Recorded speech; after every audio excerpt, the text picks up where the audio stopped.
Hello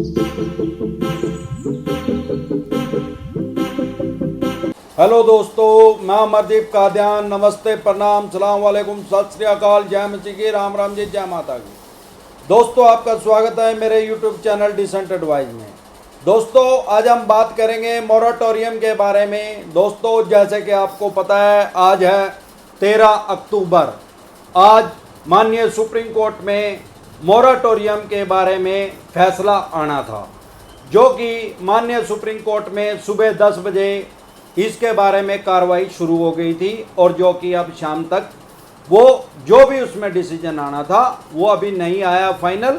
लेकिन क्या आया है उसके बारे में आज हम बात करेंगे। दोस्तों, जैसे कि आपको पता है, कोविड-19 की वजह से, कोरोना आने की वजह से हमारे देश की आर्थिक स्थिति खराब हो चुकी है। जब देश की आर्थिक स्थिति खराब हो चुकी है तो वहाँ पर रहने वाले नागरिकों की तो आर्थिक स्थिति खराब होना स्वाभाविक है। वो तो अब क्योंकि हमारे देश में लगभग 80 करोड़ आदमियों ने लोन लिए हैं, अलग अलग तरीके के, 10 लाख का, 10 करोड़ का, 1 लाख का, 10,000 का, चाहे कम या ज़्यादा। अब उन लोगों ने मोराटोरियम ले लिया था, ज़्यादातर लोगों ने, किसी ने, ज़्यादातर ने 3 महीने का लिया था या 6 महीने का लिया था। अब लोग माननीय सुप्रीम कोर्ट के डिसीजन का आज इंतजार कर रहे थे कि माननीय सुप्रीम कोर्ट का डिसीजन आ जाए। आम और खास आदमी के मन में ये था कि माननीय सुप्रीम कोर्ट से शायद हमें मोराटोरियम का पीरियड और मिल जाए, क्योंकि काम धंधे व्यापार लगभग सब ठप हुए पड़े हैं। सबको पता है, किसी का भी काम 50% तक भी नहीं चल रहा। इवन लोगों के 10-10, 20-20% तक भी काम चले हुए हैं, जितने कोविड-19 आने से पहले चले हुए थे। तो लोग इस बारे में पलक पावड़े बिछाए बैठे थे कि आज पब्लिक के सामान्य और खास आदमी के हक में फैसला आ जाए और बैंक और एनबीएफसी कंपनी के हक में ना जाए।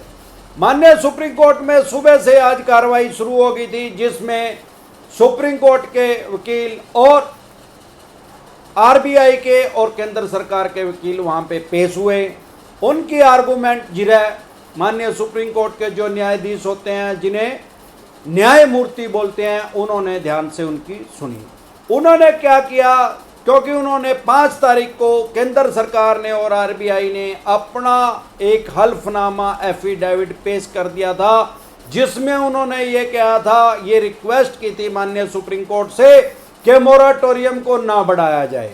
और दूसरा क्या रिक्वेस्ट की थी, क्योंकि माननीय सुप्रीम कोर्ट की तरफ से एक किस्म का स्टे हुआ है कि कोई भी जब तक फाइनल डिसीजन माननीय सुप्रीम कोर्ट का नहीं आता है, कोई भी बैंक खाता, कोई भी लोन, चाहे वो छोटा है या बड़ा है, वो एनपीए में नहीं डलेगा, लोन डिफॉल्ट में ही आएगा।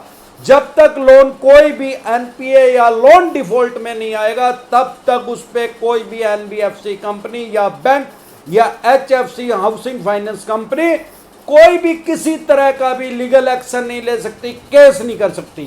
लेकिन आपके, मुझे देखने में आ रहा है और आपके भी देखने समझने में आ रहा होगा, अगर आपने लोन ले रखा होगा और लोन की किस्त रुक रही होगी, सारे बैंक और एनबीएफसी कंपनियों ने ये कलेक्शन एजेंट जो है, रिकवरी एजेंट लोगों के पीछे छोड़ रखे हैं। ये कुत्तों की तरह लोगों के पीछे लगे हुए हैं, ये दिन रात लोगों को परेशान कर रहे हैं। इस बारे में मैं कल एक वीडियो ऑलरेडी डाल चुका हूं कि इन रिकवरी एजेंटों को से कैसे निपटे।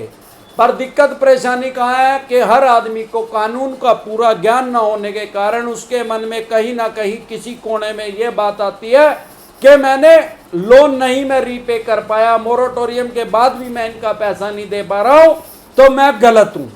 और गलत होने की वजह से वो ये सोच रहे हैं कि अब मेरे पास कोई कानूनी अधिकार नहीं बचा, क्योंकि मैंने तो इनका पैसा देना है।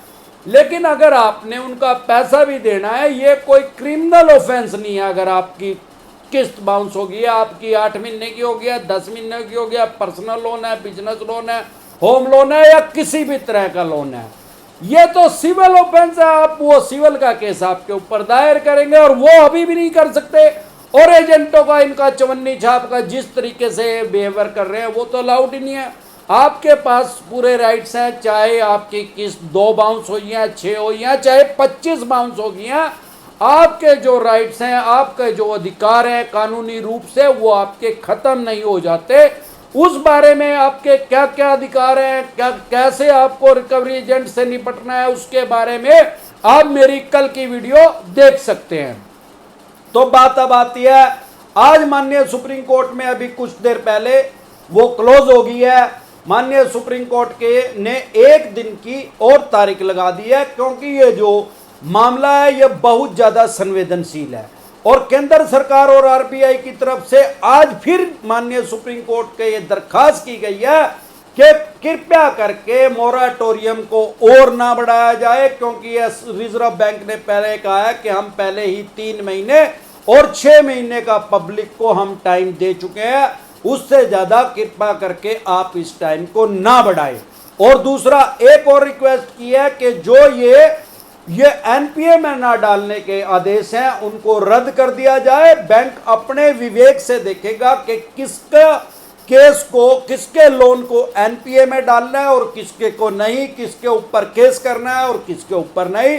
अभी क्योंकि माननीय सुप्रीम कोर्ट के आदेश हैं तो वो एनपीए में डाल नहीं सकते। उन्होंने ये भी रिक्वेस्ट किया माननीय सुप्रीम कोर्ट से कि ये जो स्टे दिया हुआ है किस्म का, इसको हटा दिया जाए, ताकि बैंक अपने हिसाब से जैसे कोरोना से पहले काम करता था, जो रूल रेगुलेशन उस टाइम बने हुए थे उसके अकॉर्डिंग मैंने बैंक और एनबीएफसी कंपनी अपने विवेक से जो ब्रोवर है जिन्होंने लोन लिया हुआ है उनके खिलाफ एक्शन ले सके।